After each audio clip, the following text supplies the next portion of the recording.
Oyez, gentes dames et braves messires, vous écoutez Ça m'a bien fait lire avec Roméo Frati. Il était une fois la mini-série Drôles de contes, drôles de fables, qui proposait des contes et des fables assez drôlatiques, notamment Le pauvre bougre et le bon génie d'Alphonse Allais, publié en 1893 dans un recueil de textes intitulé Pas de bile. Il y avait une fois un pauvre bougre. Tout ce qu'il y avait de plus calamiteux en fait de pauvre bougre. Sans relâche, ni trêve, la guigne, une guigne affreusement verdâtre, s'était acharnée sur lui. Une de ces guignes, comme on n'en compte pas trois dans le siècle le plus fertile en guignes.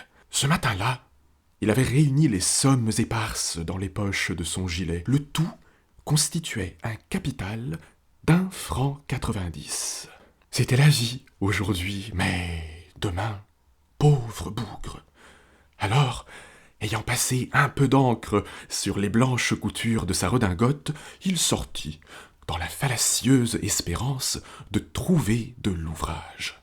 Cette redingote, jadis noire, avait été peu à peu transformée par le temps, ce grand teinturier, en redingote verte, et le pauvre bougre, de la meilleure foi du monde, disait maintenant « ma redingote verte ». Son chapeau, qui lui aussi avait été noir, était devenu rouge, apparente contradiction des choses de la nature. Cette redingote verte et ce chapeau rouge se faisaient habilement valoir. Ainsi, rapprochés complémentairement, le vert était plus vert, le rouge plus rouge, et aux yeux de bien des gens, le pauvre bougre passait pour un original chromomaniaque. Toute la journée du pauvre bougre se passa en chasse folle, en escaliers 1000 fois montés et descendus, en antichambres longuement hantées, en courses qui n'en finiront jamais. Et tout cela pour pas le moindre résultat. Pauvre bougre. Afin d'économiser son temps et son argent, il n'avait pas déjeuné. Ne vous apitoyez pas, c'était son habitude. Sur les 6 heures, n'en pouvant plus, le pauvre bougre s'affala devant un guéridon de mastroquet des boulevards extérieurs, un bon caboulot qu'il connaissait bien, où pour 4 sous, on a la meilleure absinthe du quartier. Pour 4 sous, pouvoir se coller un peu de paradis dans la peau, comme disait feu Scribe, ô joie pour les pauvres bougres. Le nôtre avait à peine trempé ses lèvres dans le béatifiant liquide qu'un étranger vint s'asseoir à la table voisine.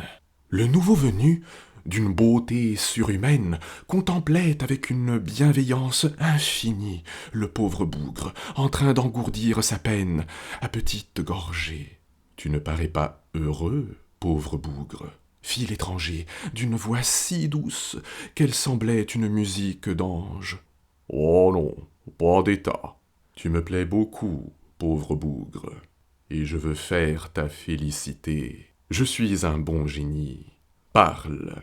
Que te faut-il pour être parfaitement heureux ?» « Oh, je ne souhaiterais qu'une chose, bon génie, c'est d'être assuré d'avoir 100 sous par jour jusqu'à la fin de mon existence. » Tu n'es vraiment pas exigeant, pauvre bougre.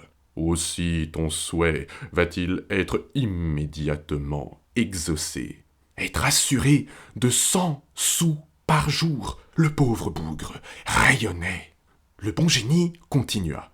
Seulement, comme j'ai autre chose à faire que de t'apporter tes 100 sous tous les matins et que je connais le compte exact de ton existence, je vais te donner tout ça en bloc. Tout ça en bloc. Apercevez-vous d'ici la tête du pauvre bougre, tout ça en bloc. Non seulement il était assuré de 100 sous par jour, mais dès maintenant, il allait toucher tout ça en bloc. Le bon génie avait terminé son calcul mental. Tiens, voilà ton compte, pauvre bougre.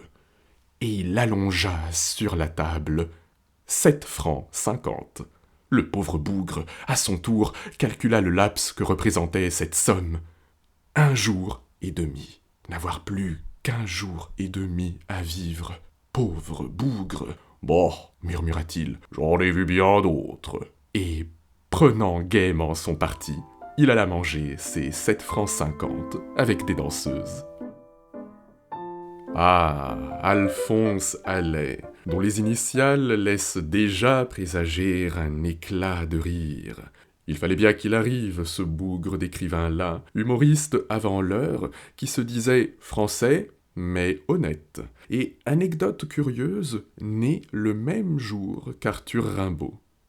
Il y avait une fois, variante de la formule traditionnelle « il était une fois », appel à des personnages sans prénom et désignés par leurs caractéristiques, intervention du merveilleux, présence de moralité sur le bonheur, tous les ingrédients du conte sont réunis dans ce texte. Mais c'est pour mieux les parodier, mon enfant. En effet, ces personnages n'ont pas les qualités morales de héros tels que le Petit Poucet ou le Chat Botté. Ils se distinguent plutôt par leur bassesse et leurs défauts risibles. Le protagoniste est un loser, caricatural, excessivement malchanceux, qui ne suscite pas la pitié pour autant et qui aime par-dessus tout la compagnie de la bonne bouteille et des danseuses. Quant à ce génie, mesquin et paresseux, il n'est même pas fichu de faire correctement son boulot de génie et de transformer la vie de ce bougre. Un génie qui offre 7,50 francs, franchement, très peu pour moi, je ne sais pas pour vous, on est bien loin des génies et des fées qui apportent des richesses ou des dons extraordinaires. Le vocabulaire contribue aussi largement à l'humour qui traverse ce texte, truffé de répétitions comiques et de mots familiers en lien avec la beuverie, très éloignée de l'univers du conte. Enfin, dernière cocasserie, la fin n'est pas malheureuse, alors même que le pauvre bougre n'obtient que 7,50 francs du génie, tout en apprenant qu'il ne lui reste plus qu'1 jour et demi à vivre. Le pauvre bougre décide contre toute attente, et peut-être pour la première fois, de profiter de la vie. Moralité de cette fin ironique, il en faut peu pour être heureux, et profitons du temps que l'on a, avec ceux que l'on a. Et si c'était ça le secret du bonheur? Ce n'est certainement pas Jean de La Fontaine qui dirait le contraire. Attendez le prochain épisode de Ça m'a bien fait lire, pour découvrir une drôle de version de l'une de ces fables. Vous écoutez Ça m'a bien fait lire avec Roméo Frati. Retrouvons-nous sur Deezer, Spotify, Podcastix, Apple Podcasts et YouTube. Jusqu'au revoir.